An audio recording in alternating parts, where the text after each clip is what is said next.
ಮಂತ್ರಾಲಯ ಪ್ರಭುಗಳ ಸ್ವರೂಪೋದ್ಧಾರಕ ಗುರುಗಳು ಆ ಸುಧೀಂದ್ರ ತೀರ್ಥರ ವಿಚಾರವನ್ನು ಕೆಲವಾರು ಚಿಂತನೆ ಮಾಡಿದ್ವಿ. ಅಂಥ ಸುಧೀಂದ್ರ ತೀರ್ಥರಿಂದ ಉಪಾಸನೆಗೊಂಡಂಥ ಮಹಾಪ್ರಭುಗಳು ವಾದಿರಾಜ ತೀರ್ಥ ಶ್ರೀಪಾದಂಗಳವರು. ವಾದಿರಾಜರು ಈ ಶತಮಾನ ಅಥವಾ ಈ ಯುಗ ಅಂಥ ವ್ಯಕ್ತಿತ್ವ ಹಿಂದೆ ಕಂಡಿಲ್ಲ, ಮುಂದೆ ಕಾಣಲಿಕ್ಕೂ ಸಾಧ್ಯ ಇಲ್ಲ. ಅಂಥ ಒಂದು ವ್ಯಕ್ತಿತ್ವ ವಾದಿರಾಜ ಸ್ವಾಮಿಗಳು. ಅದಕ್ಕೆ ವಾದಿರಾಜರ ಚರಿತಾಮೃತವನ್ನು ಹೇಳುವಾಗ ಹೇಳ್ತಾರೆ, ಯಾರಿ ವಾದಿರಾಜರು ಅಂತಂದ್ರೆ ರುಜುಗಳಂತೆ. ರುಜುಗಳು ಅಂದ್ರೆ ಏನು? ಎಷ್ಟೋ ಜನ ಕಿತ್ತಾಡ್ತಾರೆ ಅವ್ರು ರುಜುಗಳು ಹೌದಂತೆ ಅಲ್ವಂತೆ ಅಂತ. ಫಸ್ಟ್ ರುಜುಗಳ ಅಂದ್ರೆ ಏನು ಅಂತ ಫಸ್ಟ್ ಹೇಳಿ, ಆಮೇಲೆ ಅವ್ರು ಹೌದೋ ಅಲ್ವಾ ಹೇಳ್ರಿ. ರುಜುಗಳು ಅಂದ್ರೆ ಏನು ಅಂತ ಗೊತ್ತಿಲ್ದಿರೋರು ಅವ್ರ ಬಗ್ಗೆ ಮಾತಾಡಲಿಕ್ಕೆ ನಾಲಿಗೆ ಇಲ್ಲ. ರುಜುಗಳು ಅಂದ್ರೆ ಏನು ಅಂತಂದ್ರೆ ಪರಮಾತ್ಮ ಈ ಸೃಷ್ಟಿ ಸ್ಥಿತಿ ಲಯಗಳನ್ನು ಮಾಡ್ತಿರ್ತಾನೆ. ಎಲ್ಲ ಪ್ರಳಯ ಆದಮೇಲೆ ಮತ್ತೆ ತಾನೆಲ್ಲ ಸೃಷ್ಟಿ ಮಾಡ್ತಾನೆ. ಬೊಮ್ಮನ ಪ್ರಳಯದಲ್ಲಿ ತನ್ನರಸಿಯೊಳಗೂಡಿ ಸುಮ್ಮನೆಯಾಗಿ ಮಲಗೀಪ ನಮ್ಮ ನಾರಾಯಣಗೂ ಈ ರಮ್ಮಿಗಳಿಗೂ ಜನ್ಮವೆಂಬುವುದು ಅವತಾರ ಶೋಭಾನೆ. ವಾದಿರಾಜರು ಹೇಳ್ತಾರೆ, ಬೊಮ್ಮನ ಪ್ರಳಯದಲ್ಲಿ ಬೊಮ್ಮನಿಂದ ಮೊದಲುಗೊಂಡು ಎಲ್ಲರನ್ನು ಪ್ರಳಯ ಮಾಡ್ತಾನಂತೆ. ಮತ್ತು ರುದ್ರದೇವರಲ್ವಾ ಮಾಡೋದು ಅಂತಂದ್ರೆ, ರುದ್ರದೇವರು ಜೀವಿಗಳನ್ನ ಇಂದ್ರಾದಿ ದೇವತೆಗಳನ್ನ ಲಯ ಮಾಡ್ತಾರೆ. ಆದರೆ ಅವರಿಗಿಂತ ಮೇಲಿರ್ತಕ್ಕಂಥವ್ರನ್ನ ಅವ್ರು ಲಯ ಮಾಡ್ಲಿಕ್ಕೆ ಸಾಧ್ಯ ಇಲ್ಲ. ಮತ್ತೆ ಯಾರು ಮಾಡ್ತಾರೆ? ಪರಮಾತ್ಮನೇ ಮಾಡ್ತಾನಂತೆ. ಅದಕ್ಕೆ ಸೃಷ್ಟಿ ಸ್ಥಿತಿ ಲಯಗಳನ್ನು ಮೂರನ್ನು ಅವನೇ ಮಾಡ್ತಾನೆ ಪರಮಾತ್ಮ. ಲಯವನ್ನ ಪರಮಾತ್ಮನೇ ಮಾಡ್ತಾನೆ, ಆದರೆ ಆ ಕೀರ್ತಿಯನ್ನ ರುದ್ರದೇವರಿಗೆ ತಂದು ಕೊಡ್ತಾನೆ. ರುದ್ರದೇವರಲ್ಲಿ ನರಸಿಂಹನಾಮಕನಾಗಿ ತಾನೇ ಇದ್ದು ಇಡೀ ಜಗತ್ತನ್ನ ನಾಶ ಮಾಡ್ತಾನೆ. ಯಾಕೆ? ಮತ್ತೆ ಸೃಷ್ಟಿ ಆಗಬೇಕು ಅಂತ. ಬೊಮ್ಮನ ಪ್ರಳಯದಲ್ಲಿ ತನ್ನ ಅರಸಿಯೊಳಗೂಡಿ ಒಬ್ಬನೇ ಮಾಡ್ತಾನ? ತನ್ನ ಹೆಂಡತಿ ಒಟ್ಟಿಗೆ ಮಾಡ್ತಾನಂತೆ. ಲಕ್ಷ್ಮೀದೇವಿನ ಕೂಡಿಸ್ಕೊಂಡು ಮಾಡ್ತಾನಂತೆ. ತನ್ನರಸಿಯೊಳಗೂಡಿ ಏನಾಗ್ತಾನೆ ಮುಂದೆ? ಸುಮ್ಮನೆಯಾಗಿ ಮಲಗಿಪ್ಪ. ಸುಮ್ಮನೆ ಮಲ್ಕೊಂಡ್ಬಿಡ್ತಾನ? ಸುಮ್ಮನೆಯಾಗಿ ಮಲಗಿಪ್ಪ. ಅವನೇ ಮನೆ ಆಗ್ತಾನಂತೆ. ಅವನೇ ಮನೆಯಾಗಿ ಅಂದ್ರೆ ಅವನ ಶರೀರವೇ ಮನೆ ಅಂತೆ. ಅವನ ಮನೆಯಲ್ಲೇ, ಅವನ ಶರೀರವೆಂಬ ಮನೆಯಲ್ಲೇ ಎಲ್ಲರನ್ನೂ ಇಟ್ಕೋತಾನಂತೆ. ಇಡೀ ಬ್ರಹ್ಮಾಂಡವನ್ನು ತನ್ನ ಉದರದಲ್ಲಿ ಇಟ್ಕೋತಾನಂತೆ. ಪಾಪಿಗಳನ್ನು ಸೊಂಟಕ್ಕಿಂತ ಕೆಳಗಿಟ್ಕೋತಾನಂತೆ. ಇಂದ್ರಾದಿ ದೇವತೆಗಳನ್ನ ಹೃದಯಕ್ಕಿಂತ ಕೆಳಗಿಟ್ಕೋತಾನಂತೆ. ವಾಯುದೇವರನ್ನ ಹೃದಯದಲ್ಲೇ ಕೂಡಿಸ್ಕೋತಾನಂತೆ. ಲಕ್ಷ್ಮೀದೇವಿನ ಕಂಠದಲ್ಲಿ ಇಟ್ಕೋತಾನಂತೆ. ಸುಮ್ಮನೆಯಾಗಿ ಮಲಗಿಪ್ಪ. ಯಾರು? ನಮ್ಮ ನಾರಾಯಣಗೂ ಈ ರಮ್ಮಿ ಅಂದ್ರೆ ಲಕ್ಷ್ಮೀದೇವಿ ಗಳಿಗಳಿಗೂ ಜನ್ಮವೆಂಬುದು ಅವತಾರ. ಗಳಿಗೆ ಜನ್ಮ ತಗೋತಾನಂತೆ. ಅಂಥವ ನಮ್ಮ ಸ್ವಾಮಿ, ಇಂಥವನಿಗೆ ಶೋಭಾನೆ ಶುಭವ, ಇಂಥವ ನಮ್ಗೆ ಶುಭ ಕೊಡ್ಲಿ ಅಂತ ವಾದಿರಾಜರಂದ್ರು. ಸೃಷ್ಟಿ ಹೇಗೆ ಮಾಡ್ತಾನೆ? ಹಾಗೆ ಶೇಷಶಾಹಿಯಾಗಿ ಪರಮಾತ್ಮ ಮಲಗಿದಾನೆ. ಶೇಷಶಾಹಿಯಾಗಿ ಮಲಗಿರುವಾಗ ಲಕ್ಷ್ಮೀದೇವಿ ಕೂತಿದ್ದಾಳೆ, ಪಾದ ಒತ್ತುತ್ತಾ ಇದ್ದಾಳಂತೆ. ಲಕ್ಷ್ಮೀದೇವಿನ ಕೇಳದ್ನಂತೆ, ಏನಮ್ಮ ನೀನ್ ಗರ್ಭಧಾರಣೆ ಮಾಡ್ತೀಯಾ ಅಂತ. ಅದಕ್ಕೆ ಲಕ್ಷ್ಮೀದೇವಿ ಅಂದ್ಲಂತೆ, ನಾವು 9 ತಿಂಗಳೆಲ್ಲ ತಡೆದು ಮಾಡ್ಲಿಕ್ಕೆ ಆಗಲ್ಲ. ಅದಕ್ಕೆ ದೇವರು ಹೇಳ್ದ, ನೀನೇನು ಗರ್ಭಧಾರಣೆ ಮಾಡಬೇಡ. ದೇವರು ಹೇಳ್ತಾ ಇದ್ದಾನೆ, ಲಕ್ಷ್ಮಿ ನಿನ್ನಿಂದ ನನಗೆ ಯಾವ ಸಹಾಯವೂ ಬೇಕಾಗಿಲ್ಲ. ಅಂದ್ರೆ ಜಗತ್ತಲ್ಲಿ ಯಾರಿಂದನೂ ನನಗೇನು ಆಗಬೇಕಾಗಿಲ್ಲ ಅಂತ ಸ್ವಾಮಿ ತೋರಿಸ್ತಾನೆ. ಇದು ಸರ್ವೋತ್ತಮತ್ವದ ಚಿಂತನೆ. ಅದಕ್ಕೆ ದೇವರೇನು ಮಾಡ್ದ, ತನ್ನ ನಾಭಿಯಿಂದ ಒಂದು ಕಮಲವನ್ನು ಉದ್ಭವಿಸದಂತೆ. ಅದು ಸಹಸ್ರದಳ ಕಮಲ. ನಮಗೆ ಮಾರ್ಕೆಟಲ್ಲಿ ಸಿಗುತ್ತಲ್ಲ, 10 ದಳ ಇರುತ್ತೆ, ಅದು ಕಮಲನೇ ಅಲ್ಲ. ಸಹಸ್ರದಳ ಕಮಲ ಅಂತ ಸಿಗುತ್ತೆ. ವರ್ಷಕ್ಕೆ ಒಂದೇ ಹೂವು ಬಿಡುತ್ತೆ. ಒಂದು ಕೆರೆಯಲ್ಲಿ ಕಮಲದ ಹೂಗಳಿದ್ರೆ 10 ಗಿಡಗಳಿದ್ರೆ 10 ಗಿಡದಲ್ಲಿ ಒಂದೇ ಒಂದು ಪುಷ್ಪ ಶುದ್ಧವಾಗಿ ಬಿಡುತ್ತಂತೆ. ಸಹಸ್ರದಳ ಕಮಲ ಅಂತ ಸಹಸ್ರದಳ ಕಮಲದಲ್ಲಿ ಅರಳಿತು. ಯಾವಾಗ ಅರಳಿತೋ ಅದರಲ್ಲಿ 100 ಜನ ಇದ್ರು. ಬ್ರಹ್ಮದೇವರಿದ್ರು, ಬ್ರಹ್ಮದೇವರ ಪಕ್ಕದಲ್ಲಿ ವಾಯುದೇವರಿದ್ರು, ವಾಯುದೇವರ ಪಕ್ಕದಲ್ಲಿ ಲಾಥವ್ಯರಿದ್ರು, ಅವರ ಪಕ್ಕದಲ್ಲಿ ಗವ್ಯರಿದ್ರು. ಈ ತರ 100 ಜನ ಇದ್ರು. 100 ಜನ ಮೇಲಿದ್ರು, 200 ಜನ ಇದ್ರು ಕೆಳಗಡೆ. ಆದ್ರೆ ಅವ್ರು ಯಾರು ಕಾಣಿಸ್ಲಿಲ್ಲ. ಅದಕ್ಕೆ 100 ಜನರನ್ನ ವ್ಯಕ್ತ, 200 ಜನ ಕಾಣಿಸ್ಲಿಲ್ವಲ್ಲ, ಅವ್ರನ್ನ ಅವ್ಯಕ್ತ ಅಂತ ಕರೆದ್ರು. ಈ 100 ಜನ ಯಾರಿದಾರಲ್ಲ, ಈ 100 ಜನ ದೇವರ ಹೊಟ್ಟೆಯಿಂದಲೇ ಹುಟ್ಟದಂಥವರು, ಅವರನ್ನ ರುಜುಗಳು ಅಂತ ಕರೀತಾರೆ. ಆ ರುಜುಗಳಿಗೆ ಏನಪ್ಪ ಕ್ವಾಲಿಟಿ ಅಂದ್ರೆ, ನಮಗೆ ಮಠಕ್ಕೆ ಬಂದಾಗ ದೇವರ ಬಗ್ಗೆ ಕೇಳಿದಾಗ ಒಂದು ಕ್ಷಣ ದೇವರಲ್ಲಿ ಮನಸ್ಸು ಹೋಗ್ಬೋದು. ಆದರೆ ಲಕ್ಷ್ಮೀ ದೇವಿಗೆ, ಆ ರುಜುಗಳಿಗೆ ಮತ್ತು ಆ ರುಜು ಪತ್ನಿಯರು ಸರಸ್ವತಿ ಭಾರತೀಯರು, ಇವರನ್ನ ಪರಶುಕ್ಲತ್ರಯರು ಅಂತ ಕರೆದಿದ್ದಾರೆ. ಇವರಿಗೆ ದೇವರಲ್ಲಿ ಒಂದೇ ಒಂದು ಸೆಕೆಂಡ್ ಕೂಡ ಅವನ ಸರ್ವೋತ್ತಮತ್ವದಲ್ಲಿ ಅವರಿಗೆ ಧಕ್ಕೆ ಬರಲ್ಲ ಅಂತ. ಒಮ್ಮೆ ರುದ್ರದೇವರಿಗೆ ಏನಾಯ್ತು ಅಂದ್ರೆ, ನಾನೇ ಸರ್ವೋತ್ತಮ ಅನ್ಸ್ಬಿಡ್ತಂತೆ. ನಾನೇ ಸರ್ವೋತ್ತಮ ಅಂತ ಹೇಳಿ ಏನ್ ಜೋರಾಗಿ ಮೆರಿತಾ ಇದ್ರಂತೆ. ಯಾವುದೋ ಅಸುರನನ್ನ ಸಂಹಾರ ಮಾಡಬೇಕು ಅಂತ ಹೇಳಿ ಒಂದು ಬಾಣವನ್ನು ಇಟ್ಕೊಂಡಿದ್ರಂತೆ, ಒಂದು ಬಿಲ್ಲು ಬಾಣವನ್ನು ಹಿಡಿದಿದ್ರಂತೆ. ಆ ಬಿಲ್ ಏನಾಗಿತ್ತು ಅಂತಂದ್ರೆ, ಬಾಣ ಎಲ್ಲ ಹೊಡೆದಿದ್ರು, ಬಾಣ ಇರಲಿಲ್ಲ. ಆ ಬಿಲ್ಲಿನ ಮೇಲೆ ತಮ್ಮ ಗಲ್ಲ ಇಟ್ಟಿದ್ರಂತೆ. ಇಂದ್ರದೇವರು ಏನ್ ಮಾಡಿದ್ರು ಅಂದ್ರೆ, ಒಂದು ಕ್ರಿಮಿ ರೂಪದಲ್ಲಿ ಆ ಬಿಲ್ಲಿನೊಳಗೆ ಬಂದು ಕಚ್ತಾ ಇದ್ರಂತೆ. ಕಚ್ತಾ ಇದ್ರು. ಯಾವಾಗ ಇವ್ರು ಕಚ್ಚಿಟ್ರು ರುದ್ರದೇವರು, ಅದು ತಿಂದಿದ್ದು ಮುಗೀತು, ಅದು ಕಟ್ಟಾಯ್ತು. ಆ ಬಿಲ್ಲಿಗೆ ಒಂದು ನಾರಿರುತ್ತಲ್ಲ, ಅದು ಆ ರುದ್ರದೇವರು ಗಲ್ಲಕ್ಕೆ ತಾಕಿ ತಲೆನೇ ಎದುರೋಯ್ತಂತೆ. ರುದ್ರದೇವರು ಅಳಲಿಕ್ಕೆ ಸ್ಟಾರ್ಟ್ ಮಾಡೋದಂತೆ. ಯಾವಾಗ ರುದ್ರದೇವರು ಅಳಲಿಕ್ಕೆ ಪ್ರಾರಂಭ ಮಾಡಿದ್ರೋ, ರೋದನೆ ಮಾಡ್ಲಿಕ್ಕೆ ಪ್ರಾರಂಭ ಮಾಡಿದ್ರೋ, ಅವಾಗ ಅವರಿಗೆ ರುದ್ರ ಅಂತ ಹೆಸರು ಬಂತು. ಆ ರುದ್ರದೇವರಿಗೆ ತಮಗೇನಾಗುತ್ತೆ ಅನ್ನೋ ಸರ್ವಜ್ಞತ್ವ ಗೊತ್ತಿಲ್ಲ ಅಂತ. ರುದ್ರದೇವರಿಗೆ ಗೊತ್ತಿಲ್ಲ ಅಂದ್ರೆ ಇನ್ನು ಇಂದ್ರಾದಿ ದೇವತೆಗಳಿಗೆ ಗೊತ್ತಾ? ಅವ್ರಿಗೂ ಕೂಡ ಒಂದು ಕ್ಷಣ ನಾನೇ ಸರ್ವೋತ್ತಮ ಅಂತ ಅನ್ಸ್ಬೋದು. ಆದರೆ ವಾಯುದೇವರಿಗೆ, ಬ್ರಹ್ಮದೇವರಿಗೆ, ರುಜುಗಣಸ್ಥರಿಗೆ ಎಂದೂ ಕೂಡ ಪರಮಾತ್ಮನ ಸರ್ವೋತ್ತಮತ್ವದಲ್ಲಿ ಕಿಂಚಿತ್ತು ಕೂಡ ಲೋಪ ಇಲ್ಲ ಅಂತ. ಆ ರೀತಿಯಲ್ಲಿ ಮೊದಲನೇ ಸ್ಥಾನದಲ್ಲಿ ಬ್ರಹ್ಮದೇವರಿದ್ದಾರೆ, ಎರಡನೇ ಸ್ಥಾನದಲ್ಲಿ ವಾಯುದೇವರಿದ್ದಾರೆ, ಮೂರನೇ ಸ್ಥಾನದಲ್ಲಿ ಲಾತವ್ಯರು ಅಂತಿದ್ದಾರೆ. ದೇವರು ಅವರಿಗೆ ಆಜ್ಞೆ ಮಾಡಿದ. ಬ್ರಹ್ಮದೇವರಿಗೆ ಒಂದು ಶಾಪ ಏನದು ಅಂತಂದ್ರೆ, ನಿಮಗೆ ಪೂಜೆ ಇಲ್ಲ, ನಿಮಗೆ ಅವತಾರವಿಲ್ಲ ಅಂತ. ಅದಕ್ಕೆ ಬ್ರಹ್ಮದೇವರು ಎಲ್ಲೂ ಅವತಾರ ಮಾಡಲ್ಲ ಅಂತೆ. ಅದಕ್ಕೆ ದೇವರೇನು ಮಾಡ್ದ, ಬ್ರಹ್ಮದೇವರ ಕಾರ್ಯವನ್ನ ವಾಯುದೇವರೇ ನೀವು ಮಾಡಿ ಎಂದ. ಸತ್ಯ ತಾನೇ? ಎಲ್ಲ ಭಜನೆ ಮಾಡ್ತೀವಿ, ವಾಯುವಿಗೆ ಸಮರಿಲ್ಲ ಜಗದೊಳು, ವಾಯುದೇವರೇ ಬ್ರಹ್ಮರು, ಹೌದಲ್ವಾ? ಹೇಗೆ ಅಂದ್ರೆ, ಆ ಬ್ರಹ್ಮದೇವರು ಸಮವಾಗಿ ಕೂತಿದ್ದಾರೆ ಅಂತ ಅಲ್ವಾ? ಬ್ರಹ್ಮದೇವರ ಕಾರ್ಯವನ್ನೆಲ್ಲ ಅವರೆಲ್ಲ ಮಾಡ್ತಾರಂತೆ.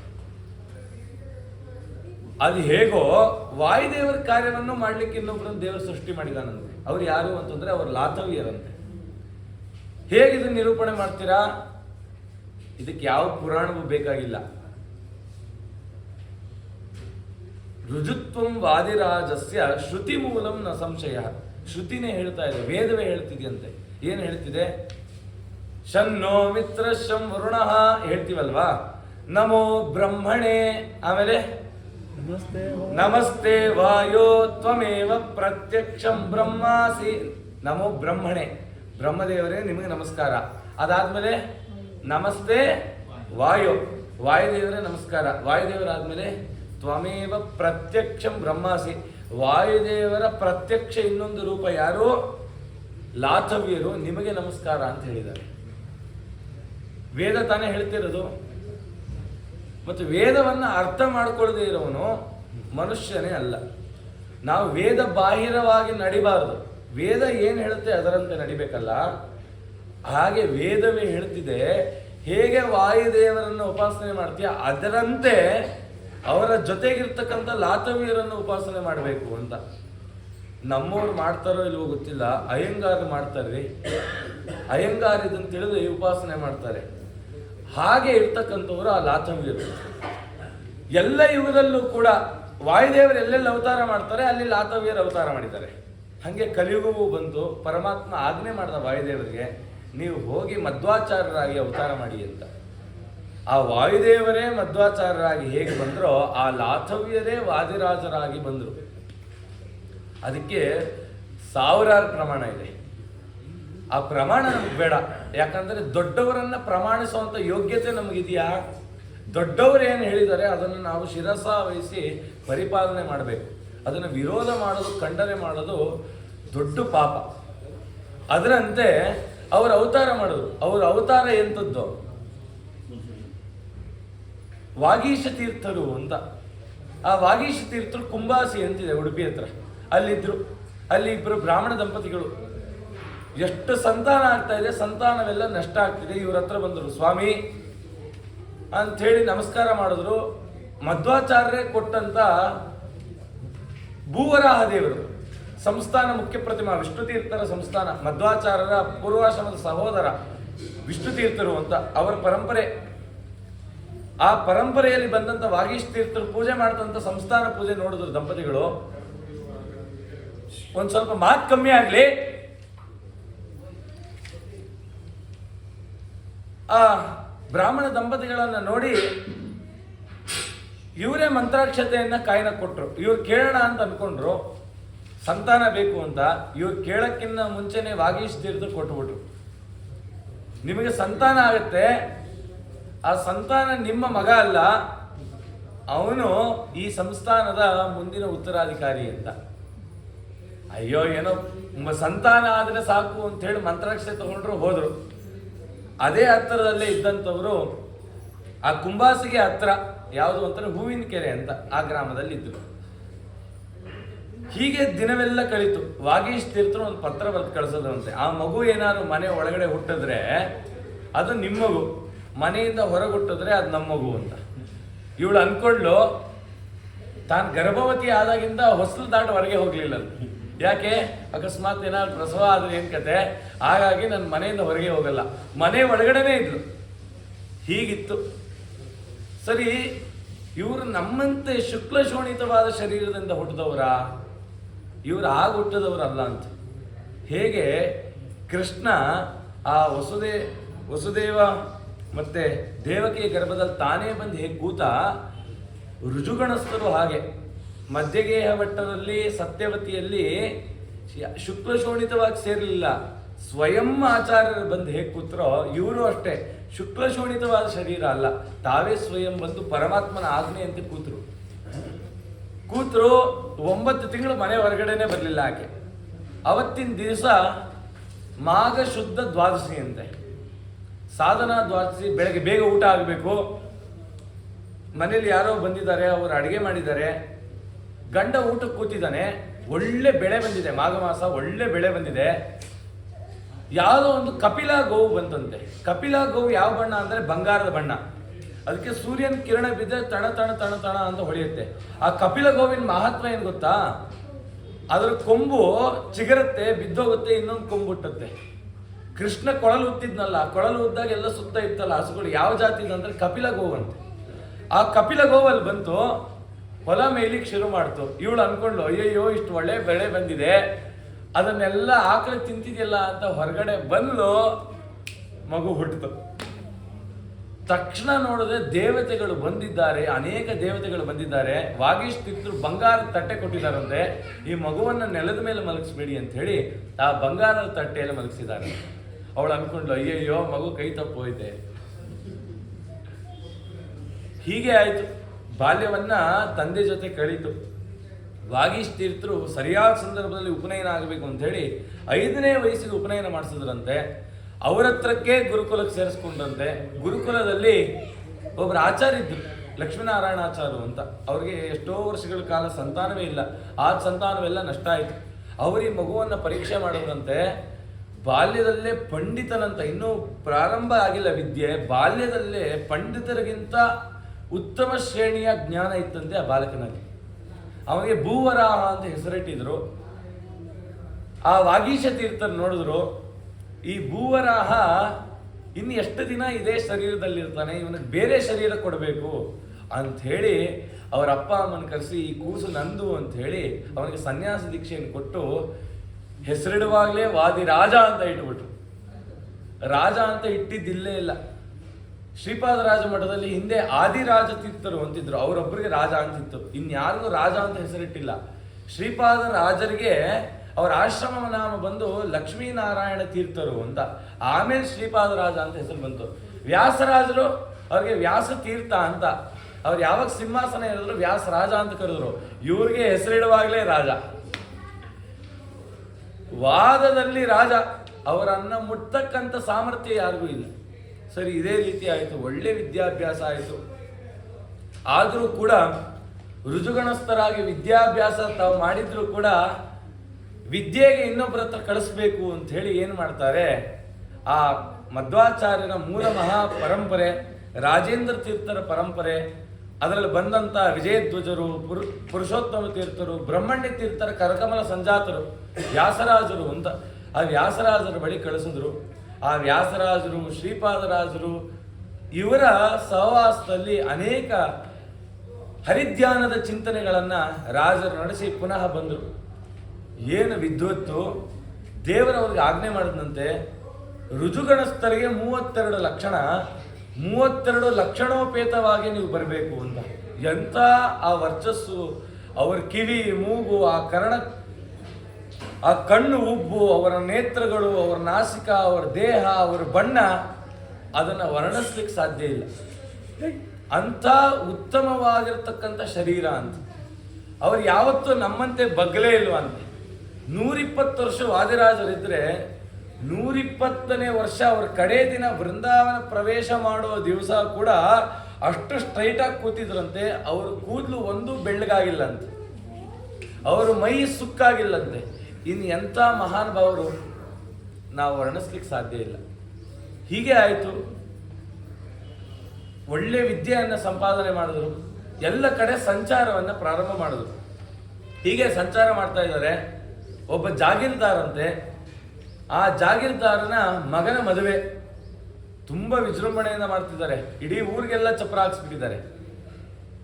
ಎಲ್ಲ ಕಾರ್ಯ ಮುಗಿದೋಗಿದೆ, ಇನ್ನೇನು ದಾರೆ ರೆಡಿ ಆಗಬೇಕು. ಹುಡುಗ ಆ ಬೀಗರ ಮನೆಯಲ್ಲಿ ಕೊಟ್ಟಿರ್ತಕ್ಕಂಥ ವಸ್ತ್ರಗಳನ್ನು ಧಾರಣೆ ಮಾಡಿ ರೇಷ್ಮೆ ರುಮಾಲ್ ಅಂತೆ ಆ ಪೇಟವನ್ನು ಕಟ್ಕೊಂಡಿದ್ದಾನೆ. ಕಟ್ಕೊಂಡಿದ್ರೆ ಯಾವುದೋ ಒಂದು ಹಾವು ಆ ರುಮಾಲೊಳಗೆ ಸೇರ್ಕೊಂಡ್ಬಿಟ್ಟಿದೆ. ಯಾವಾಗ ಇವನು ಪೇಟ ಹಾಕೊಂಡ ತಲೆಗೆ ಕಚ್ಚಿಬಿಟ್ಟಿದೆ. ಕಚ್ಚಿ ಆಹಾ ಹಾ ಹಾ ಅಂತ ದುಃಖ ಪಡ್ತಾ ಇದ್ದಾನಂತೆ. ತಲೆಗೆ ಕಚ್ಚಿದೆ. ನಾವು ಹೇಳ್ತೀವಿ ವಿಷ ತಲೆಗೆ ಏನಕ್ಕಿಂತ ಮುಂಚೆನೇ ಅವನಿಗೆ ಟ್ರೀಟ್ಮೆಂಟ್ ಆಗಬೇಕು, ಅಂತ ತಲೆಗೆ ಕಚ್ಚಿದೆ ಅಂತಂದ್ರೆ ನೋಡಿದ್ರೆ ಅದೇ ಬೀದಿಯಲ್ಲಿ ವಾದಿರಾಜರು ಬರ್ತಾ ಇದ್ದಾರೆ. ಅವರ ಮೇನೆ ಬರ್ತಾ ಇದೆ. ಯಾರೋ ದೊಡ್ಡವರು ಬರ್ತಿದಾರಲ್ಲ ಅಂತ ಹೇಳಿ ಆ ಜಾಗೀರ್ದಾರ ಹೋಗಿ ಅವ್ರಿಗೆ ಶರಣಾದ. ಸ್ವಾಮಿ, ಬಂದು ಉದ್ಧಾರ ಮಾಡಬೇಕು ನಮ್ಮನ್ನ. ಎಂಥದ್ದು ಆಗಿಲ್ಲ ಅಂತ ವಾದಿರಾಜರು ಒಳಗೆ ಬಂದ್ರಂತೆ. ನೋಡಿದ್ರೆ ಹೆಣವನ್ನ ಮಲಗಿಸಿದ್ದಾರೆ. ಮದುವೆ ಆಗಬೇಕಾದಂಥವನು ಸತ್ತಿ ಮಲಗಿದಾನೆ ಅಂತಂದ್ರೆ ನಮಗೆ ಕೇಳಲಿಕ್ಕೆ ಕತೆ ನಮ್ಮನೇಲಾದಾಗ ಗೊತ್ತಾಗತ್ತಾ ನಾವು ಎಂಥದ್ದು ಅಂತ ಅಲ್ವಾ? ಆ ರೀತಿ ಆಗಿದೆ. ಆ ಜಾಗೀರ್ದಾರ್ ಒದ್ದಾಡ್ತಿದ್ದಾನೆ. ವಾದಿರಾಜರು ಇನ್ಮೇಲೆ ಯಾರಿಗೂ ಕೂಡ ಮಂಗಳ ಕಾರ್ಯದಲ್ಲಿ ಅಮಂಗಳ ಕೇಳಬಾರದು ಅಂತ ಹೇಳಿ ಲಕ್ಷ್ಮೀ ಶೋಭಾನೆಯನ್ನು ರಚನೆ ಮಾಡಿದ್ರು. ಲಕ್ಷ್ಮೀ ಶೋಭಾನೆಯನ್ನು ರಚನೆ ಮಾಡಿದ್ರು ಮುಗೀತು. ಹಯವದನ ತನ್ನ ಪ್ರೇಳಾದ ಲಕ್ಷ್ಮಿಗೆ ಜಯವಿತ್ತು ಅಂತಂದ್ರು. ಜಯ ಕೊಟ್ಟೇ ಬಿಟ್ಟ, ಸತ್ತಂತವನು ಎದ್ದು ಕೂತ್ನಂತೆ. ಎಲ್ರಿಗೂ ಆಶ್ಚರ್ಯ ಆಯಿತು. ಇದೇನು ಮೈಯೆಲ್ಲ ನೀಲಿಗಟ್ಟಿದೆ, ಅಂಥದ್ದವನು ಎದ್ದು ಕೂತಿದ್ದಾನೆ. ಎಲ್ಲರೂ ವಾದಿರಾಜರಿಗೆ ಜಯವಾಗಲಿ, ವಾದಿರಾಜರಿಗೆ ಜಯವಾಗಲಿ ಅಂತ ಕೂಗಿದ್ರಂತೆ. ನನಗಲ್ಲ ಜಯ, ಜಯವನ್ನು ತಂದಿಟ್ಟವನು ಹೈಗ್ರೀವ ದೇವರು, ಅವನಿಗೆ ಜಯಕಾರ ಹಾಕಿ ಅಂದರು. ಆಗ ವಾದಿರಾಜ್ ಹೇಳಿದ್ರು, ಯಾರು ಲಕ್ಷ್ಮೀ ಶೋಭಾನೆಯನ್ನು ನಿತ್ಯ ಪಾರಾಯಣ ಮಾಡ್ತೀರಾ ಅವರು ನಿತ್ಯ ಮುತ್ತೈದೆಯಾಗಿರ್ತಾರೆ. ಅವ್ರು ಯಾವಾಗಲೂ ಅವ್ರ ಸೌಮಂಗಲ್ಯ ಇರುತ್ತೆ. ಅವ್ರಿಗೆ ವಿಶೇಷವಾಗಿರ್ತಕ್ಕಂಥ ಸಾಧನೆಯನ್ನು ಹೈಗ್ರೀವ ದೇವರು ಮಾಡಿಸ್ತಾನೆ. ಯಾರಿಗೆ ವಿವಾಹ ಆಗಿಲ್ಲ ಅವರು ಲಕ್ಷ್ಮೀ ಶೋಭಾನೆಯನ್ನು ಚಿಂತನೆ ಮಾಡಿದ್ರೆ ಅವ್ರಿಗೆ ವಿವಾಹವಾಗುತ್ತೆ. ಮುಖ್ಯವಾಗಿ ಆ ಪರಮಾತ್ಮನ ಒಲುಮೆ ಆಗುತ್ತೆ ಅಂದರು. ಸರಿ, ಇದೇ ರೀತಿ ಆಯಿತು. ಅಲ್ಲಿಂದ ಸಂಚಾರ ಮಾಡ್ಕೊಂಡು ಮುಂದೆ ಹೊರಟರು. ಅಲ್ಲಿ ಇನ್ನೊಬ್ಬ ಜಾಗೀರ್ದಾರಿದ್ದ. ಅವನಿಗೆ ವಾದಿರಾಜರ ವಿಚಾರ ಗೊತ್ತಿತ್ತು. ಇವರು ಆಡಿದ ಮಾತು ಸತ್ಯ ಆಗತ್ತಂತೆ, ರಾಜರ ಆಡಿದ ಮಾತು ಸತ್ಯ ಆಗತ್ತಂತೆ ಅಂತ ಹೋಗಿ ರಾಜರ ಪಾದಕ್ಕೆ ಬಿದ್ದ. ಸ್ವಾಮಿ, ನನಗೆ ಸಂತಾನ ಇಲ್ಲ, ನೀವು ಸಂತಾನವನ್ನು ನನಗೆ ಕರುಣಿಸ್ಬೇಕು ಅಂತ. ವಾದಿರಾಜರು ಅಂದ್ರಂತೆ, ನಿನಗೆ ಈ ಜನ್ಮದಲ್ಲಿ ಸಂತಾನ ಇಲ್ಲ, ನೀನು ಏನು ಕಷ್ಟಪಟ್ಟರು ಈ ಜನ್ಮದಲ್ಲಿ ಸಂತಾನ ಇಲ್ಲ ಅಂದ್ರಂತೆ. ಅವನು ಬೇಜಾರಾಯ್ತು. ಅಯ್ಯೋ ಸಂತಾನ ಇಲ್ಲ ಅಂದ್ಬಿಟ್ಟು ಸುಮ್ಮನಾದ. ವಾದಿರಾಜರು ಮತ್ತೆಲ್ಲೋ ಯಾತ್ರೆಗೆ ಹೊರಟರು. ಆ ಊರಿಗೊಬ್ಬ ಮಾಟವಾದಿ ಬಂದಂತೆ. ಆ ಮಾಟವಾದಿ ಇವ್ರ ಮನೆ ಹತ್ರನೇ ಹುಡ್ಕೊಂಬಂದಿದ್ದಾನೆ, ಜಾಗೀರ್ದಾರ್ ಮನೆ ಹತ್ರನೇ ಹುಡ್ಕೊಂಬಂದು ಅವನೇನು ಹೇಳಬೇಕು, ಜಾಗೀರ್ದಾರ ನಿನಗೊಂದು ಗಂಡು ಸಂತಾನ ಆಗುತ್ತೆ ಅನ್ನೋದು. ಇವನು ಹೋಗಿ ಏನು ಮಾಡ್ದ, ಯಪ್ಪ ನನಗೆ ಸಂತಾನನೇ ಆಗಲ್ಲ ಅಂತ ಹೇಳೋಗಿದ್ದಾರೆ ಆ ಯತಿಗಳು. ಇವನು ನೋಡಿದ್ರೆ ಸಂತಾನ ಆಗತ್ತೆ ಅನ್ನಲ್ಲ, ನಮಗೆ ಎಲ್ಲ ಒಳ್ಳೇದಾಗುತ್ತೋ, ನಮ್ಮ ಧರ್ಮನೇ ಬಿಟ್ಬಿಡ್ತೀವಿ ಅಲ್ವಾ? ಹಾಗೆ ವಾದಿರಾಜನ ಬಿಟ್ಟ ಆ ಮಾಟವಾದಿ ಕಾಲು ಹಿಡಿದ. ಅವನೇನು ಮಾಡ್ದ, ಒಂದು ಒಳ್ಳೆ ಹಣ್ಣನ್ನು ಅಭಿಮಂತ್ರಿಸಿ ಕೊಟ್ಟನಂತೆ. ಕೊಟ್ರೆ ಆಕೆ ಗರ್ಭವತಿ ಆಗ್ಬಿಡದ. ಯಾರು ಹೋಗಿ ಸ್ವಲ್ಪ ನಿಧಾನಕ್ಕೆ ಮಾತಾಡಕ್ಕೆ ಹೇಳಿ, ಇಲ್ಲ ಬಾಗ್ಲು ಹೇಳೋದು ಬಿಡಿ.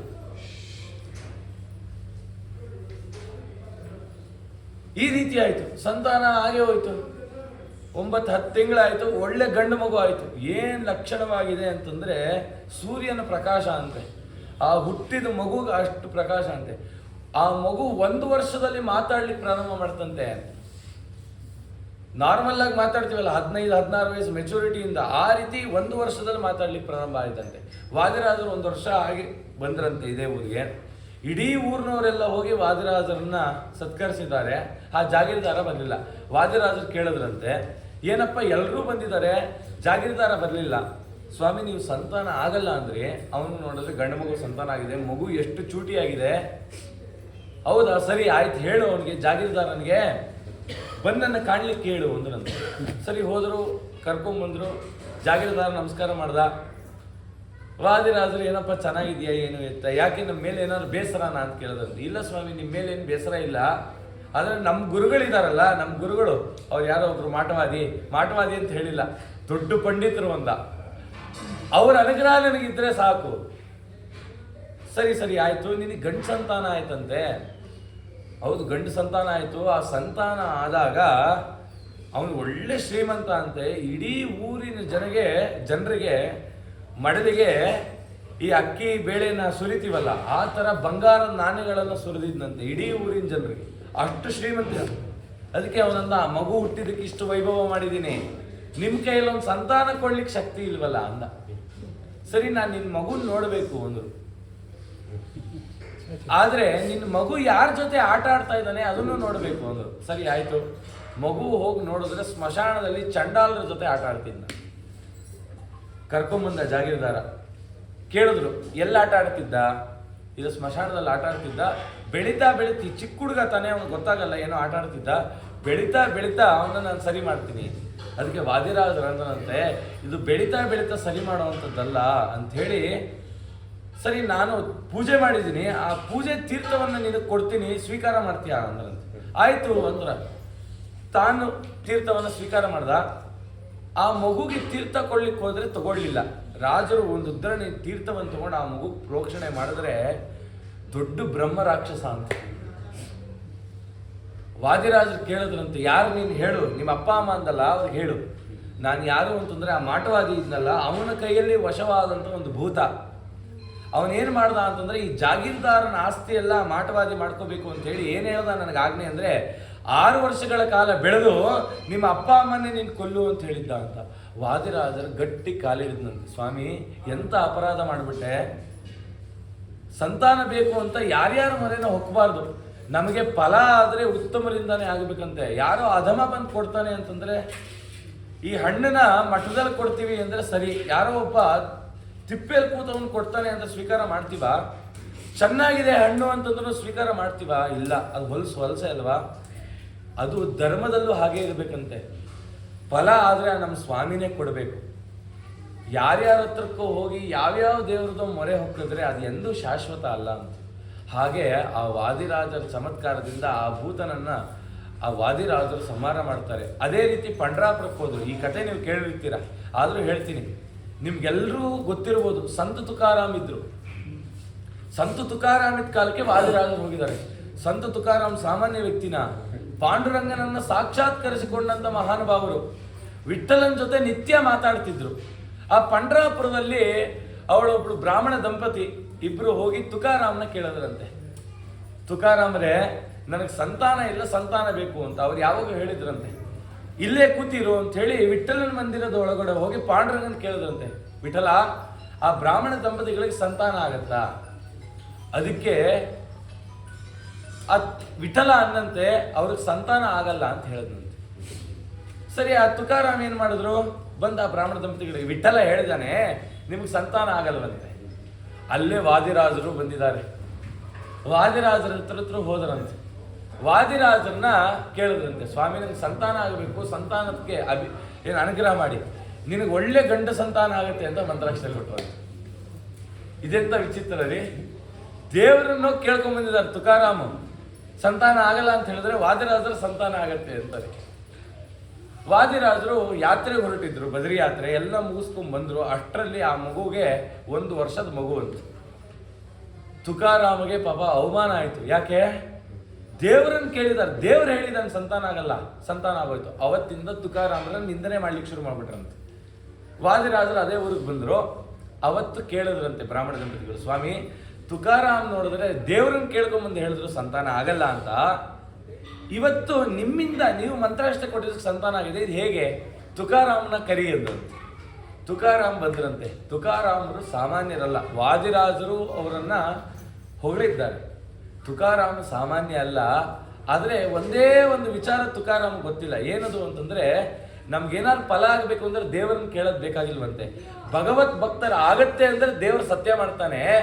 ಅದಕ್ಕೆ ಅವ್ರಿಗೆ ಅವ್ರ ವಾಕ್ಯದಲ್ಲಿ ವಿಶ್ವಾಸ ಇಲ್ಲ, ನನಗೆ ಸ್ವಾಮಿ ವಾಕ್ಯದಲ್ಲಿ ವಿಶ್ವಾಸ ಇದೆ. ನಾನು ಆಡಿದ ಮಾತು ಸ್ವಾಮಿ ನಡ್ಸ್ಕೊಡ್ತಾನೆ, ಅದಕ್ಕೆ ಇದೇ ಸಾಕ್ಷಿ, ಅದಕ್ಕೆ ಸಂತಾನ ಆಯ್ತು. ತುಕಾರಾಮ್ ಅವತ್ತಿಂದ್ರ ಅಂದ್ರಂತೆ, ಇನ್ಮೇಲೆ ಯಾರಿಗಾರು ಅನುಗ್ರಹ ಮಾಡ್ಬೇಕಂದ್ರೆ ದೇವ್ರನ್ನ ಕೇಳಲ್ಲ, ನಾ ಮಾಡ್ತೀನಿ, ದೇವ್ರು ನಡ್ಸ್ಕೊಡ್ತಾನೆ ಅನ್ನೋ ನಂಬಿಕೆ ಇಟ್ಕೊಳ್ತೀನಿ ಅಂತ. ಅಂಥದ್ದು ವಾದಿರಾಜರ ಸಾಮರ್ಥ್ಯ. ಹೇಳ್ತಾ ಹೊರಟ್ರೆ ಸಮಯ ಇಲ್ಲ. ನೂರಾರು ಮಹಿಮೆಗಳನ್ನು ತೋರಿಸಿದ್ದಾರೆ. ಕನಕದಾಸರನ್ನು ಉದ್ಧಾರ ಮಾಡಿದ್ರು. ಕನಕದಾಸರನಿಗೆ ವ್ಯಾಸರಾಜರನ್ನು ತೋರಿಸ್ಕೊಟ್ರು. ಇಷ್ಟೆಲ್ಲ ಮಾಡಿ ಎಲ್ಲೆಲ್ಲಿ ಶೈವ ಕ್ಷೇತ್ರಗಳಿತ್ತು, ಶೈವ ಕ್ಷೇತ್ರಗಳಿಗೆ ವೈಷ್ಣವರ ಪ್ರವೇಶ ಇಲ್ಲ ಅಂತ ಕಡೆಯೆಲ್ಲ ವಾದಿರಾಜು ಎಂಥ ಎದೆಗಾರಿಕೆ ಅಂದರೆ, ಆ ರುದ್ರದೇವರ ಮೇಲೆ ನರಸಿಂಹದೇವರನ್ನ ಅನೇಕ ಕ್ಷೇತ್ರಗಳಲ್ಲಿ ಇಟ್ಬಿಟ್ಟಿದ್ದಾರೆ. ಇಟ್ಟು ಪ್ರತಿಷ್ಠಾಪನೆ ಮಾಡಿ. ಅದಕ್ಕೆ ಧರ್ಮಸ್ಥಳ ಒಂದು ಸಾಕ್ಷಿ. ಇವತ್ತು ಕರ್ನಾಟಕದಲ್ಲಿ ಯಾವ್ದಾದ್ರು ದೊಡ್ಡ ದೇವಸ್ಥಾನ ಇದೆ, ತುಂಬ ಜನ ಬರ್ತಾರೆ, ಒಂದು ಉತ್ಪತ್ತಿ ಇದೆ ಅಂದರೆ ನಂಬರ್ 1 ಸ್ಥಾನ ಧರ್ಮಸ್ಥಳ. ನೋಡಿ ಬೇಕಾದ್ರೆ ಉಡುಪಿ ಎಲ್ಲ ಕ್ಷೇತ್ರಗಳಿಗಿಂತ ಜೋರಾಗಿ ನಡೀತಿದೆ. ಯಾಕೆ? ಆ ಧರ್ಮವಂತರಾದ ವಾದಿರಾಜರು ಅಲ್ಲಿ ಸ್ಥಾಪಿಸಿದಂಥ ಶಕ್ತಿ, ಅಷ್ಟು ಮಹಿಮೆ ಆ ಧರ್ಮಸ್ಥಳಕ್ಕಿದೆ. ಆ ವಾದಿರಾಜರು ಅದೇ ರೀತಿ ಎಲ್ಲೂರು ಅಂತಿದೆ, ಆ ಎಲ್ಲೂರಿನಲ್ಲೂ ವಿಶ್ವೇಶ್ವರನನ್ನು ಪ್ರತಿಷ್ಠಾಪನೆ ಮಾಡಿ, ಆ ಉಡುಪಿಯಲ್ಲಿ 2 ತಿಂಗಳಿಗೊಮ್ಮೆ ಇದ್ದಂಥ ಪರ್ಯಾಯವನ್ನು 2 ವರ್ಷಕ್ಕೆ ಮಾಡಿ ಅನೇಕ ವೈಭವವನ್ನು ಮಾಡಿ, ಕಡೆ ಘಟನೆ ಒಂದು ಹೇಳ್ತೀನಿ. ಕಡೆಗೆ ಸೋಂದೆಗೆ ಬಂದರು. ಸೋಂದಾ ಕ್ಷೇತ್ರ ಇದೆಯಲ್ಲ, ಅದು ಎಂಥ ಉತ್ತಮ ಕ್ಷೇತ್ರ ಅಂತಂದರೆ, ನಾವು ಯಾರೊಟ್ಟಿಗಾದರೂ ಮಾತಾಡುವಾಗ ನಮ್ಮ ಮುಖವನ್ನು ಅಡ್ಡ ಇಟ್ಟು, ಬಾಯನ್ನು ಅಡ್ಡ ಇಟ್ಟು ಮಾತಾಡ್ಬೇಕು. ಯಾಕೆ? ಮುಖವಾಯು ದೋಷ ಅಂತ. ನಮ್ಮ ಗಾಳಿ ಇನ್ನೊಬ್ಬರಿಗೆ ಸೋಕಿದ್ರೆ ಮೈಲಿಗೆ. ನಾವು ಮಡಿ ಮಾಡ್ತೀವಲ್ಲ, ಎಷ್ಟು ಇದೆ ಗೊತ್ತಾ ಮಡಿಯಲ್ಲಿ ಇನ್ನೊಬ್ರು ಮಡಿಯವರಿದ್ರು, ಇಬ್ಬರು ಮಡಿಯವರಿದ್ರು, ನಮ್ಮನ್ನು ಅವರು ಮುಟ್ಟೋಗಿಲ್ಲ, ನಾವು ಅವ್ರನ್ನ ಮುಟ್ಟೋಗಿಲ್ಲ, ಅಷ್ಟು ಮಡಿ. ಯಾಕೆ? ಯಾವ ಸ್ಪರ್ಶದ ಜ್ಞಾನ ನಮಗಾಗಬಾರ್ದು. ಮನಸ್ಸು ಅಷ್ಟು ಪರಿಪಕ್ವವಾಗಿ ದೇವರಲ್ಲಿ ಇರಬೇಕು. ನಾವು ಮಡಿಯಲ್ಲಿ 1% ಇಲ್ಲ, ಹೇಳೋದ್ರಲ್ಲಿ ಮಾತ್ರ ಮಡಿ. ನಾವು ಸ್ನಾನ ಮಾಡಿ ಬಂದಾಗ ನಮ್ಮ ಬಟ್ಟೆಯಿಂದ 1 ಹನಿ ನೆಲಕ್ಕೆ ಬಿದ್ದರೆ ಸ್ಮಶಾನದಲ್ಲಿ ಹೆಣ ಮುಟ್ಟದಷ್ಟು ಮೈಲಿಗೆ ಅಂತ. ಮತ್ತೆ ಹೋಗಿ ಸ್ನಾನ ಮಾಡ್ಬೇಕಂತೆ. ಮಾಡ್ತಾ ಇದೀವ ಇಷ್ಟು ಮಡಿ? ಸರ್ವತಾ ಸಾಧ್ಯ ಇಲ್ಲ. ಆದರೆ ಸೋಂದೆ ಕ್ಷೇತ್ರದ ಮಹತ್ವ ಏನು ಗೊತ್ತಾ? ಆ ಕ್ಷೇತ್ರಕ್ಕೆ ಹೋದ್ರೆ ಮುಖವಾಯು ದೋಷನೇ ಇಲ್ವಂತೆ. ಅಂಥ ಕ್ಷೇತ್ರ ಅದು. ಮುಖವಾಯು ದೋಷ ಇಲ್ಲ ಅಂದರೆ ಮಾತಾಡುವಾಗ ಅಡ್ಡ ಇಟ್ಕೋಬೇಕು ಅಂತೇನಿಲ್ಲ. ಆ ವಾತಾವರಣದ ಶುದ್ಧಿ ಅಷ್ಟಿದೆಯಂತೆ ಸೋಂದಾ ಕ್ಷೇತ್ರದ್ದು. ಅಲ್ಲಿ ಇದ್ದಾಗ ಅವರ ಬಂಟ ನಾರಾಯಣ ದೂತ ಅಂದರೆ ಭೂತರಾಜರು ಅವ್ರಿಗೆ ಹೇಳಿ, ಆ ಬದರಿಯಲ್ಲಿದ್ದಂಥ ಆ ತ್ರಿವಿಕ್ರಮ ದೇವರನ್ನು ಅಲ್ಲಿ ಕರೆಸ್ಕೊಂಡ್ರು. ತ್ರಿವಿಕ್ರಮ ದೇವರನ್ನು ಅಲ್ಲಿ ಪ್ರತಿಷ್ಠಾಪನೆ ಮಾಡಿ ಅವರ ಆರಾಧನೆ. ಈ ದಿನದ 7 ದಿನದ ಹಿಂದೆ ಆ ವಾದಿರಾಜರು ತ್ರಿವಿಕ್ರಮ ದೇವರ ಉತ್ಸವ ಮಾಡಲಿಕ್ಕೆ ಪ್ರಾರಂಭ ಮಾಡ್ತಾರೆ. ಆ ತ್ರಿವಿಕ್ರಮ ದೇವರ ಉತ್ಸವ ಎಲ್ಲ ಮಾಡಿ ಮುಗಿಯೋ ಸಂದರ್ಭಕ್ಕೆ ಇಂದ್ರದೇವರು ಬಂದರಂತೆ. ಸ್ವಾಮಿ, 120 ವರ್ಷ ಕಳೆದೋಯ್ತು. 120 ವರ್ಷ ಆಗಿ 1 ತಿಂಗಳು ಆಯಿತು. ಕಲಿಯುಗದಲ್ಲಿ 120 ವರ್ಷ ಅಷ್ಟೇ ಆಯಸ್ಸು. ಎಷ್ಟೋ ಜನ ಹೇಳ್ತಾರಲ್ಲ 300 ವರ್ಷ ಬದುಕಿದ್ದಾರೆ. ಸರ್ವತ ಸಾಧ್ಯ ಇಲ್ಲ. ಯುಗ ಧರ್ಮಕ್ಕೆ ಅನುಗುಣವಾಗಿ ಪ್ರತಿಯೊಬ್ಬರು ಇರಬೇಕು. ಅವೆಲ್ಲ 300 ವರ್ಷ ಬದುಕಿದ್ರು ಅದು ಯುಗ ಧರ್ಮಕ್ಕೆ ತಪ್ಪು, ದೇವರ ವಾಕ್ಯಕ್ಕೆ ತಪ್ಪಾಗುತ್ತೆ. ದೇವರು 120 ವರ್ಷ ಆಯಸ್ಸು ಅಂತ ಇಟ್ಟ ಮೇಲೆ ವೇದ ಹೇಳ್ತಿದೆ ಕಲಿಯುಗದಲ್ಲಿ 120 ವರ್ಷ ಮತ್ತು 125 ವರ್ಷ ಬದುಕ್ತಾ ಅಂತಂದ್ರೆ ವೇದಕ್ಕೆ ತಪ್ಪಾಗುತ್ತಲ್ವಾ? ವೇದ ಸುಳ್ಳಾಗುತ್ತಲ್ವಾ? ವೇದ ಎಂದು ಸುಳ್ಳಾಗಲ್ಲ. ಅಷ್ಟು ವರ್ಷ ಬದುಕಲಿಕ್ಕೆ ಸಾಧ್ಯ ಇಲ್ಲ. ಅದೆಲ್ಲ ಖಂಡಿತ ಸುಳ್ಳು. ಹಿಮಾಲಯದಲ್ಲಿದ್ದರೂ ಕೂಡ ಯೋಗಿಗಳು 120 ವರ್ಷಕ್ಕೆ ತಮ್ಮ ಭೌತಿಕ ದೇಹವನ್ನು ಖಂಡಿತ ಬಿಡ್ತಾರೆ. ದೇಹ ಕೆಡದೇ ಇರ್ಬೋದಷ್ಟೇ, ಆದರೆ ಶರೀರದಲ್ಲಿ ತಾವಿರಲ್ಲ. ಇದೆಲ್ಲ ಸತ್ಯವನ್ನು ಜನ ಒಪ್ಪಲಿಕ್ಕೆ ರೆಡಿ ಇಲ್ಲ. ಈ ಮೂಢನಂಬಿಕೆಗಳು ಒಳಗಾಗ್ತಾರೆ. ಹಾಗೆ ವಾದಿರಾಜರು 120 ವರ್ಷ ಆಗಿ 1 ತಿಂಗಳಾಯಿತು. ಆಗ ಇಂದ್ರದೇವರು ಬಂದು ಕರೆದ್ರಂತೆ, ಸ್ವಾಮಿ ಸಂದರ್ಭ ಆಯ್ತಲ್ಲ ಅಂತ. ವಾದಿರಾಜರು ಅನ್ನಂತೆ ಅವ್ರ ಸಾಮರ್ಥ್ಯ, ರುಜುಗಳಲ್ವಾ, ರುಜುಗಳು ಯಾವ ಸ್ಥಾನದಲ್ಲಿದ್ದಾರೆ? ಬ್ರಹ್ಮದೇವರ ಸ್ಥಾನದಲ್ಲಿದ್ದಾರೆ. ಬ್ರಹ್ಮದೇವರಿಗಿಂತ ಗರುಡಶೇಷರು ಚಿಕ್ಕವರು, ಗರುಡಶೇಷರಿಗಿಂತ ಇಂದ್ರದೇವರು ಚಿಕ್ಕವರು. ಇಂದ್ರದೇವರಿಗೆ ಹೇಳಿದ್ರಂತೆ ಅಲ್ಲೋಗಿ ಸುಮ್ಮನೆ ಕೂತ್ಕೊ ಅಂದ್ರಂತೆ. ಅದಕ್ಕೆ ವಾದಿರಾಜರಿಗೆ ಪ್ರದಕ್ಷಿಣೆ ಮಾಡುವಾಗ ವಾದಿರಾಜರ ಎಡಭಾಗದಲ್ಲಿ ಒಂದು ಅಶ್ವತ್ಥ ವೃಕ್ಷ ಇದೆ. ಎಲ್ಲರೂ ಅಲ್ಲಿ ಪ್ರದಕ್ಷಿಣೆ ಮಾಡ್ತಾರಲ್ಲ, ಆ ಮರದ ಮೇಲೆ ಇಂದ್ರದೇವರು ಕುಕ್ಕುರ್ಗಾಲ ಹಾಕಿ ಕೂತಿದ್ರಂತೆ. ಯಾಕೆ? ವಾದಿರಾಜರನ್ನ ಬರತಂಗ ಕಾಯಿ ಅಂದ್ರಂತೆ. ಅದಕ್ಕೆ ಒಂದು ವಾರಗಳ ಕಾಲ ಉತ್ಸವ ಮಾಡಿ ವಾದಿರಾಜರ ಬೃಂದಾವನ ಇದೆಯಲ್ಲ, ವಾದಿರಾಜರು ಅಲ್ಲಿ ಹೋಗಿ ಕೂತ್ಕೊಂಡು ಅದ್ರ ಮೇಲೆ ಬೃಂದಾವನ ಮಾಡಿದ್ದಲ್ಲ, ವಾದಿರಾಜರು ತಮ್ಮ ಬೃಂದಾವನವನ್ನ ತಾವೇ ಪ್ರತಿಷ್ಠಾಪನೆ ಮಾಡಿದ್ರು. ಅವ್ರ ಬೃಂದಾವನಸ್ಥರಾಗೋ 90 ದಿನದ ಮುಂಚೆ. ಏನಕ್ಕೆ? ಆ ಬೃಂದಾವನ ಇದೆಯಲ್ಲ, ಅಲ್ಲಿ ಮುಂದ್ಗಡೆ ವಾದಿರಾಜರು, ಆ ಬಲಭಾಗಕ್ಕೆ ಹನುಮನ್ ದೇವರು, ಹಿಂದ್ಗಡೆ ಭೀಮಸೇನ ದೇವರು, ಉತ್ತರ ಭಾಗಕ್ಕೆ ಮಧ್ವಾಚಾರ್ಯರು. ವಾದಿರಾಜರಂದ್ರು ನಮ್ಮ ಪೂರ್ಣ ಸನ್ನಿಧಾನ ಈ ವೃಂದಾವನದಲ್ಲಿದೆ. ಮತ್ತು ಸ್ವಾಮಿ ನಿಮ್ಮ ದೇಹ, ವಾಯುದೇವರು ಬಂದಿದ್ದಾರೆ ನೋಡಿ ಅಂತ ತೋರಿಸಿ, ಆ ಧವಳಗಂಗೆಯ ಪಕ್ಕದಲ್ಲಿ ವಿಮಾನದ ಥರ ಇದೆಯಲ್ಲ, ಅಲ್ಲಿ ತಾವು ವೀಣಾಪಾಣಿಯಾಗಿ ಬಂದಿದ್ದರಂತೆ ಹನುಮಂತ ದೇವರು. ಪರಮಾತ್ಮನ ಗಾನವನ್ನ ಮಾಡ್ತಾ ವಾದಿರಾಜನನ್ನ ಬಗಲಲ್ಲಿ ಕೂಡಿಸ್ಕೊಂಡು ವಿಮಾನದಲ್ಲಿ ಹೋದಂತ ಮಹಾನುಭಾವರು ವಾದಿರಾಜರು ಅಂತ. ಅವಾಗೆಲ್ಲ ಜನ ಕೇಳಿದ್ರು, ಸ್ವಾಮಿ ನೀವು ಹೊರಟು ಬಿಟ್ರೆ ಮತ್ತೆ ನಮಗೆ. ಅದಕ್ಕೆ ವಾದಿರಾಜರು ತಮ್ಮ ವಸ್ತ್ರವನ್ನು ಕೊಟ್ಟರು. ಇವತ್ತಿನ ದಿನ ಸೋಂದೆಯಲ್ಲಿ ಅವ್ರು ಉಟ್ಟಂತ ವಸ್ತ್ರ ತೋರಿಸ್ತಾರೆ, ಅವ್ರು ಕೂತಂತ ಆಸನ, ಅವ್ರಿಗೆ ರಾಜ ಕೊಟ್ಟಂತ ಛತ್ರಿಯನ್ನು ತೋರಿಸ್ತಾರೆ. ಹಾಗೆ ಇಂದ್ರದೇವರು ಆ ಕಾಲಕ್ಕೆ ಬಂಗಾರದ ಪಾದಕೆಯನ್ನು ತೊಡಿಸಿದ್ರಂತೆ. ಇಂದ್ರದೇವರು ಬಂದಿದ್ದ ಸಾಕ್ಷಿ. ಇವತ್ತು ವಾದಿರಾಜರ ಪಾದಕೆ ಅಂತ ತೋರಿಸ್ತಾರಲ್ಲ, ಅದು ವಾದಿರಾಜರು ಹಾಕೊಂಡಿದ್ದ ಪಾದಕೆ ಅಲ್ಲ, ವಾದಿರಾಜರು ಒಂದು ದಿನಕ್ಕೂ ಹಾಕೊಂಡಿಲ್ಲ, ಇಂದ್ರದೇವರು ಕಾಣಿಕೆಯಾಗಿ ಕೊಟ್ಟಿದ್ದಂತೆ. ಅದಕ್ಕೆ ಆಖ್ಯಾನದಲ್ಲಿ ಹೇಳ್ತಾರೆ, ವಾದಿರಾಜರು ಓಡಾಡ್ಲಿಕ್ಕೆ ದೇವಲೋಕದಲ್ಲಿ ಇಂದ್ರದೇವರು 4 ದಂತದ ಆನೆಯನ್ನು ಕೊಟ್ಟಿದ್ದಾರಂತೆ. ಅದಕ್ಕೆ 2 ಸೊಂಡ್ಲಿದೆಯಂತೆ, ಬಿಳಿ ಬಣ್ಣ ಅಂತೆ, ಸುಗಂಧ ಭರಿತವಾಗಿದೆಯಂತೆ. ಅದಕ್ಕೆ ವಾದಿರಾಜರು ಹೇಳ್ತಿದ್ದಾರೆ, ನನ್ನ ತಲೆಯ ಮೇಲೆ ಹೈಗ್ರೀವ ದೇವರಿದ್ದಾನೆ, ಹೈಗ್ರೀವ ದೇವರ ನೆರಳಲ್ಲಿ ಕೂತಂತ ನನಗೆ ಯಾವ ದುಃಖ ಇಲ್ಲ, ನನ್ನ ನೆರಳಲ್ಲಿ ಯಾರು ಇರ್ತೀರೋ ನಿಮ್ಮ ಎಲ್ಲರ ದುಃಖವನ್ನು ವಾದಿರಾಜರು ನಾ ಕಳಿತೀನಿ ಅಂತ ಹೇಳ್ತಿದ್ದಾರೆ. ಆದರೂ ನಮ್ಗೆ ಅವ್ರಿಗೆ ಶರಣ ಆಗುವಂಥ ಮನಸ್ಸು ಬರಲಿಲ್ಲ ಅಂದರೆ ಇನ್ನು ನಮ್ಮಂಥ ಮೂರ್ಖರು ಜಗತ್ತಲ್ಲಿಲ್ಲ. ಅಂಥ ಸಾಮರ್ಥ್ಯಯುಕ್ತರು ವಾದಿರಾಜರು. ಆಗ ವಾದಿರಾಜರು ತಮ್ಮ ಕೌಪೀನವನ್ನು, ತಮ್ಮ ತುಳಸಿ ಮಣಿಯನ್ನು ತಾವು ಕರ್ಣದಲ್ಲಿ ಧಾರಣೆ ಮಾಡಿದಂಥ ಆ ತುಳಸಿಯನ್ನು ಬೃಂದಾವನದೊಳಗೆ ಹಾಕಿ ನಮ್ಮ ಸನ್ನಿಧಾನ ಪರಿಪೂರ್ಣವಾಗಿ ಇಲ್ಲಿದೆ ಅಂತ ಹೇಳ್ತಾ ವಾದಿರಾಜರು ಹೇಳ್ತಾ ಇದ್ದಾರೆ, ನಮ್ಮ ಬಲಭಾಗದಲ್ಲಿ ವಾಯುದೇವರಿದ್ದಾರೆ, ನಮ್ಮ ಎಡಭಾಗದಲ್ಲಿ ಬ್ರಹ್ಮದೇವರಿದ್ದಾರೆ. ಬ್ರಹ್ಮದೇವರು ವಾಯುದೇವರು ಏನು ಮಾತಾಡ್ತಾ ಇದ್ದಾರಲ್ಲ, ಆ ವಿಚಾರಗಳನ್ನು ನಾನು ಕೇಳ್ತಾ ಆನಂದವನ್ನು ಪಡಿತಾ ಇದ್ದೀನಿ. ಆ ಹೈಗ್ರೀವ ದೇವರ ನೆರಳಲ್ಲಿ ನಾನಿದ್ದೀನಿ ಅಂತ ಅವ್ರು ಹೇಳ್ತಾರೆ. ಹಾಗೆ ಎಲ್ಲ ಇಂದ್ರಾದಿ ದೇವತೆಗಳು ಅಲ್ಲಿ ನೆಲೆಸಿದ್ದಾರಂತೆ. ಅಂಥದ್ದು ಸೋಂದಾ ಕ್ಷೇತ್ರ. ಇಲ್ಲಿ ನೀವೊಂದು ಪ್ರಶ್ನೆ ಮಾಡ್ಬೋದು, ಎಲ್ರಿಗೂ ಒಂದೊಂದು ಬೃಂದಾವನ ಇದ್ರೆ ವಾದಿರಾಜರು ಮಾತ್ರ ಯಾಕೆ 5 ಬೃಂದಾವನ? ಅಥವಾ ಅವ್ರ ಶಿಷ್ಯರೇನಾರು 5 ಬೃಂದಾವನ, ಮಿಕ್ಕಿ 4 ಬೃಂದಾವನದಲ್ಲಿದ್ದಾರಾ? ಯಾಕೆ? ನಾವು ಮೊದಲು ಹೇಳಿದೆ ಅಲ್ವಾ, ಅವರು ಯಾರು ಅಂತ, ರುಜುಗಳು ಅಂತ. ಸೋಂದೆಗೆ ಹೋಗಿ ರಾಜರ ಮುಂದೆ ನಿಂತು ರಾಜರು ರುಜುಗಳಲ್ಲ ಅಂತ ಹೇಳಿ. ಹೇಗೆ ರಾಜರು ಹೇಗೆ ರುಜುಗಳು ಗೊತ್ತಾ? ವಾಯುದೇವರಿಗೆ 5 ಶರೀರ ಇದೆ. ಯಾವುದು? ಪ್ರಾಣ, ಅಪಾನ, ವ್ಯಾನ, ಉದಾನ, ಸಮಾನ ಅಂತ. ವಾಯುದೇವರಿಗೆ 5 ರೂಪಗಳು ಹೇಗಿದೆ? ವಾದಿರಾಜ ಹೇಳ್ತಾ ಇದ್ದಾರೆ, ಪ್ರಾಣ, ಅಪಾನ, ವ್ಯಾನ, ಉದಾನ, ಸಮಾನ ರೂಪಗಳನ್ನು ನಾನು ಮುಂದೆ ಹೊಂದುತ್ತೀನಿ ಅನ್ಲಿಕ್ಕೆ ಈ ಪಂಚಬೃಂದಾವನ ಇದೆ ಅಂತ. ಅದರಲ್ಲೇ ಗೊತ್ತಾಯ್ತಲ್ಲ ಅವರು ಋಷಿಗಳು ಅಂತ ಮಹಾನುಭಾವರು ವಾದಿರಾಜ ಸ್ವಾಮಿಗಳು. ಅಂಥವರು ಈ ದಿವಸ ಆ ಹರಿಪುರಕ್ಕೆ ತೆರಳಿ ಇವತ್ತಿಗೂ ಕೂಡ ಆ ವೃಂದಾವನದಲ್ಲಿದ್ದು ನಮ್ಮೆಲ್ಲರಿಗೂ ಕೂಡ ಅನುಗ್ರಹ ಮಾಡ್ತಾ ಇದ್ದಾರೆ. ಅಂತ ವಾದಿರಾಜರು ಅವರನ್ನು ಉಪಾಸನೆ ಮಾಡಬೇಕಂತೆ.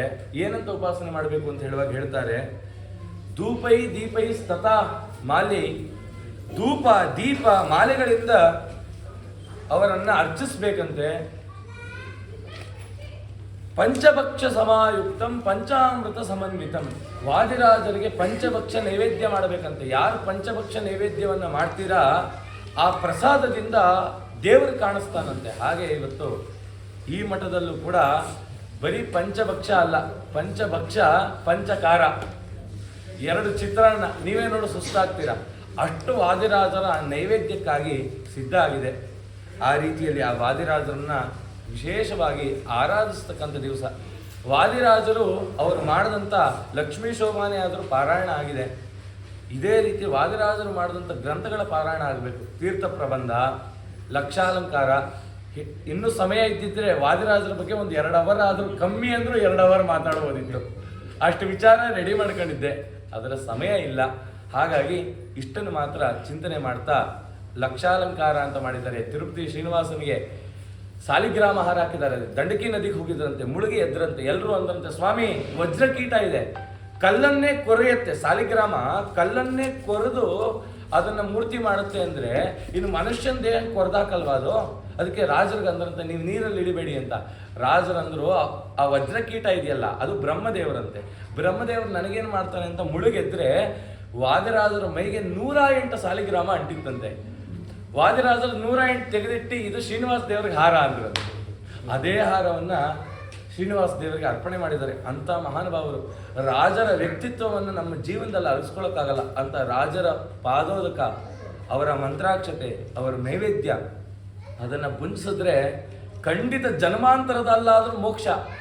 ನಂಬಿಕೆ ಇಡದೆ ತಿನ್ನಿ, ನಂಬಿಕೆ ಇಟ್ಟು ತಿಂದ್ರೆ ಇನ್ನೂ ವಿಶೇಷ. ನಂಬಿಕೆ ಇಲ್ಲದೆ ತಿಂದ್ರೇ ಮೋಕ್ಷವನ್ನ ಮೋಕ್ಷದ ದಾರಿಯನ್ನು ತೋರಿಸ್ತಕ್ಕಂಥ ಸಾಮರ್ಥ್ಯ ಇರ್ತಾರೆ ವಾದಿರಾಜರು.